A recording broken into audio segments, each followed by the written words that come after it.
Holy shit, this game.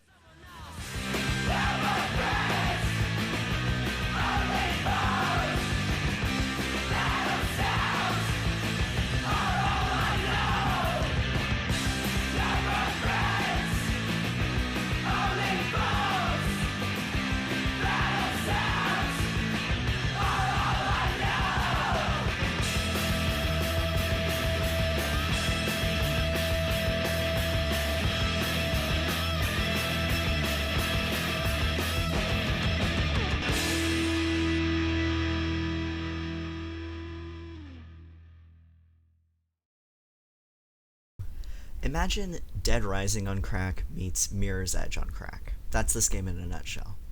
It sees you, an unnamed character, attempting to be the most badass person in an apocalypse caused by an energy drink. You fight off mutants, robots, and normal-ass people with every weapon at your disposal. And the result is a high-octane, ridiculous third-person shooter. It's the fastest-paced shooter I've ever played, and it combines platforming, shooting, and more platforming in an amazing way. Plus, the visual style and humor of the game make it all the better. It's cartoony as hell, and doesn't try to be at all realistic, which makes it that much better. Sunset Overdrive was originally an Xbox One exclusive, released in 2014. I first played this game when it went free on Xbox Live back in 2017 or something, and I actually managed to 100% the game fairly quickly. Safe to say, I like this game a fair amount, so let's talk about why. Mobility is the main focus of this game. Your character doesn't get any sick power-ups or anything unless you use the many platforming tools at your disposal. You can grind, like the skateboard kind of grind, you pervert, on pretty much anything. Telephone wires, any kind of railing, and even the edges of certain buildings and the curbs of some sidewalks. You can also bounce off of pretty much any surface, like the roofs of cars, awnings, trees, bushes, and even some rooftop windows and solar panels. Swinging on poles and wall running are also methods of gaining mobility, but I found in both of my playthroughs that grinding and bouncing are most effective.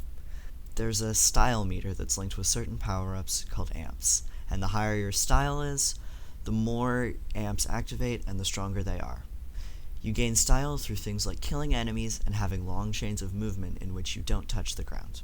The amount of mobility and verticality make this game so much more than just a shooter, and I find it a little ironic that a game focused on mobility would even have a fast travel mechanic, much less recommend you use one during one portion of the game. Do you want to make a sword that will kill other people or yourself? Hell yeah! A nuclear sword! Oh, can't forget, I can fast travel.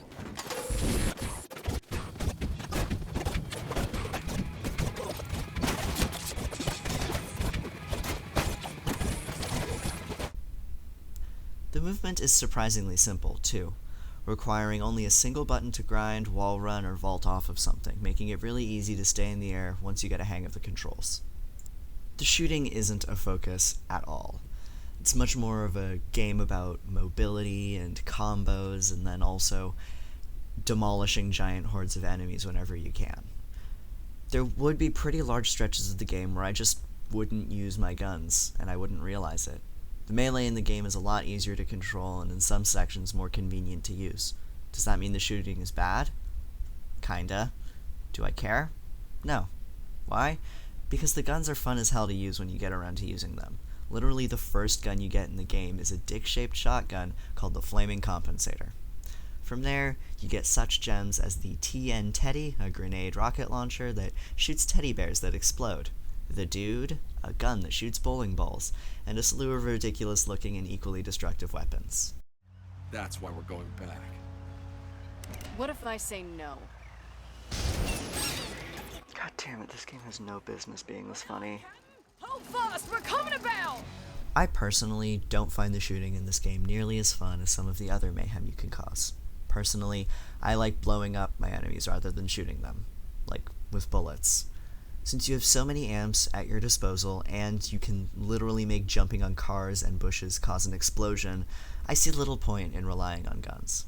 Hell, two of my favorite parts of the game, the mission where you help one of the Oxfords get her dog back, and the mission where you make a sword in a nuclear power plant, you don't even pull out your guns after you obtain the item that the quest revolves around.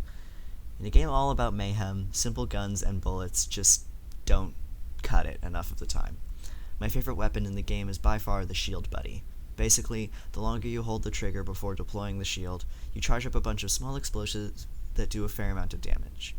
You can equip an amp on this weapon that makes it so that enemies you kill with it have a chance to drop bombs. Basically, you start charging the gun, hop into a giant horde of enemies, and devastate them all instantly. There's also a story in the game. For my replay, I think I did exactly one side quest, but as I mentioned earlier, I did 100% completion of the game when I first played it. The campaign is basically your character surviving an apocalypse that's isolated to one city. You keep trying to find ways out of the city, and none of them work. So eventually you just accept that you can't escape. I think it's really funny how isolated the apocalypse is. The characters are funny for the most part, and while I don't find the game quite as funny as when I first played it, I had my fair share of laughs during this playthrough. It's also a game with a reasonable amount of self-aware humor, to the point where it's still actually funny. It seems like all the characters are kind of aware of the fact that they're in a video game, and they use it as an excuse to explain some of the really unlikely things that happen throughout the game. No more.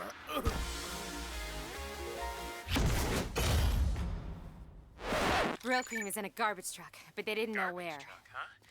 The whole garbage system is automated. The trucks are equipped with GPS transmitters. If you come back to our base, I might be able to figure out a way to track it down. Okay, cool. I'm on my way.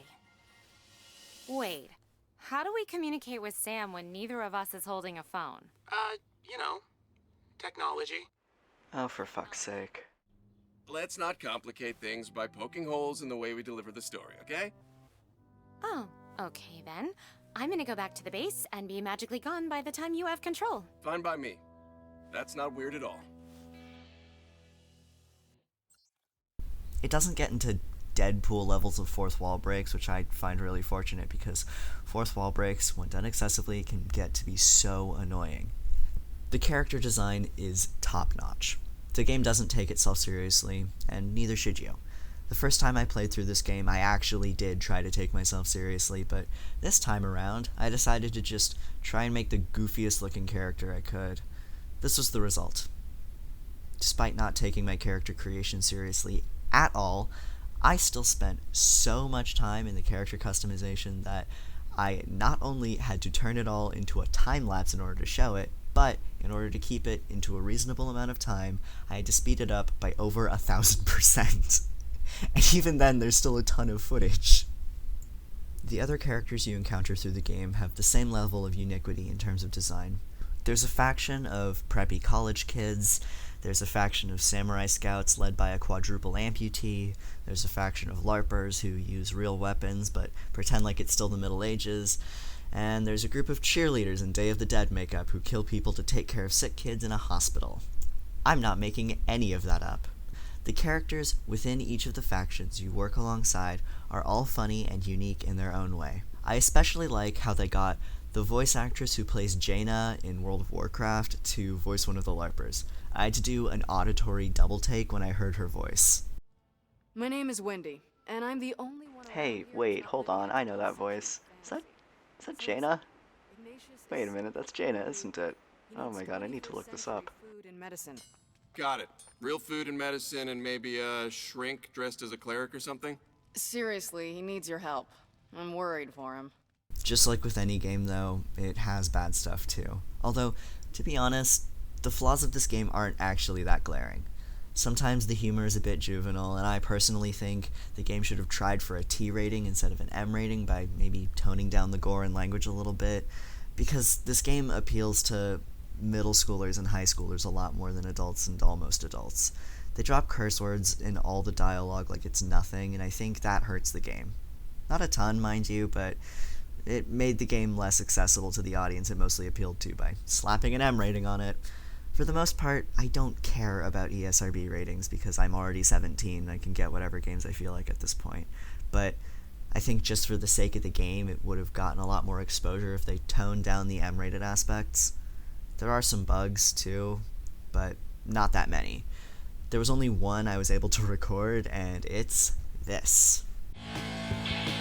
What the fuck am I looking at? The only other thing I can really complain about is the waypoint system.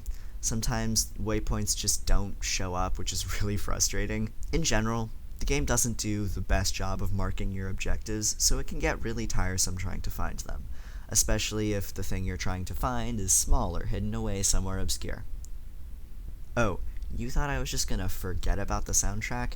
No way. This game has too good of a soundtrack to not talk about. Very few of the songs they used were made for the game.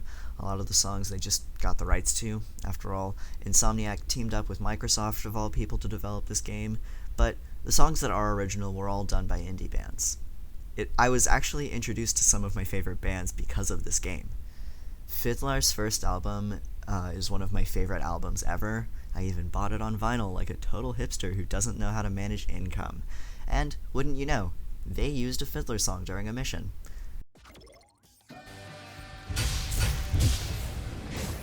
Hey, wait a fucking second, I know that song. Wait, oh my god. Seriously, this game's soundtrack is super unique when it comes to a video game soundtrack. While a lot of games choose to have orchestras score the adventures or opt instead to have a single artist make a song in their basement using a 2-octave keyboard, Sunset Overdrive's soundtrack exclusively consists of rock music. Not just that, but exclusively on bands that, at the time of the game's release, were relatively unheard of.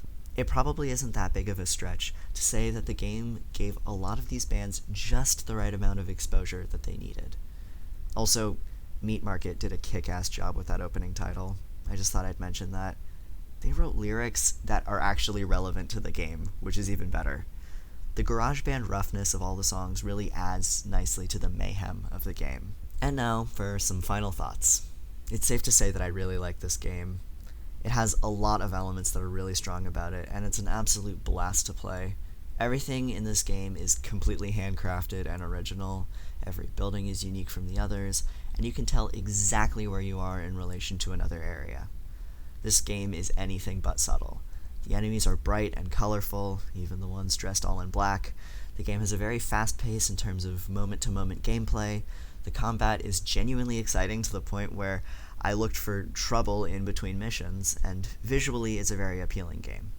I'm not going to give this a number rating because one of the pieces of feedback I got from the last review was that the number rating didn't add anything, so I'm going to go down a little list of traits I find important in the game and say if Sunset Overdrive meets my standards for those.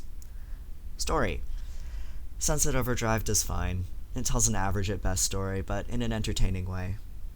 Gameplay is super fun. It's by far my favorite shooter game because it does something interesting with the genre, especially seeing how the market for shooters is becoming more and more saturated by the minute.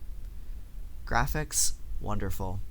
Nothing groundbreaking in terms of graphics, but it prioritizes style, which earns points from me. Design? Different from graphics because even games with good graphics can have terrible design. Sunset Overdrive does spectacularly with design. Everything looks authentic, everything looks unique. Controls? They honestly could be better, but they weren't bad enough for me to complain about them. They weren't good enough for me to praise them either, though, so there's that. Fun? Yes. This game is a total blast to play, despite having only a little bit of replay value. There's no level grinding, so you aren't required to go on a billion different side quests in order to have a chance at beating it. You can just play the game from start to finish. Overall, this game rocks. For people looking for a unique title out there, this is your game. It's a blast to play and a breath of fresh air in terms of shooter games. Insomniac did a kick-ass job with this game. Thank you for watching. I hope you enjoyed. Leave a like and consider subscribing. Let me know your thoughts, and I'll see you next time.